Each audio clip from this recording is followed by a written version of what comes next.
So, hello everybody and welcome to part 4 of my journey into nature connectedness. That is our human beings' relationship with the natural world. Now, as part of a lived experiment on myself, I have been camping here on the amazing Emerson College campus. And I am delighted to report that the temperature in the last few days has gone up to a delightful 21 or 22 degrees. So my tent has gone from a fridge to a sauna in no time. But if I had the choice, I would probably go for the warmer rather than the colder. I have also become connected to a rather large population of midges, and I think the only way I've survived the experience is to douse myself down with citronella, which isn't an altogether unpleasant smell.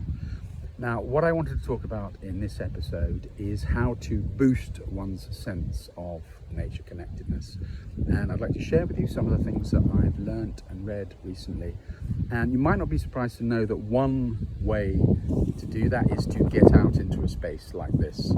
And the trick is, when you are out and about, in a park, in your garden, in the woods, on a beach, is to make a conscious effort to tune in to the environment of living things around you, to become attentive, mindful of what you can see and hear and smell. It's about engaging in the full sensory experience of that immersion in nature. So for example, it could be tuning into the sound, you can probably hear it, of the wind in the trees behind me, or songbird, if you're lucky, bird song rather, if you're lucky to hear that. Or it could be the crashing of the waves on the shore. If you're lucky enough to be in a garden with beautiful flowers, then engage in the smells. I looked up on the English Heritage website. Broadsworth House in South Yorkshire advertises 100 different variety of roses, and they encourage people to come and immerse themselves in that amazing fragrant experience. What also came to mind when I was just thinking about and reflecting on this area was an interview that I saw some time ago with David Attenborough, and he was asked, how do you be a good naturalist?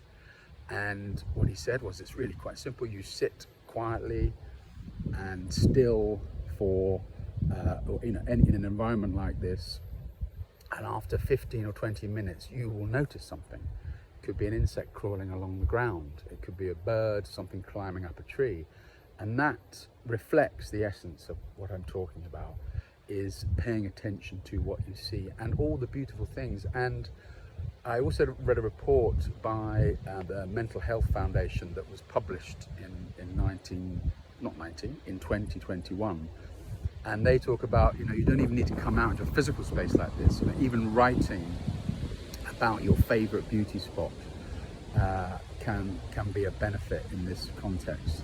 And I also thought about, actually, one of the most famous poems, it seems to me, in the English speaking world is the William Wordsworth I Wandered Lonely as a Cloud.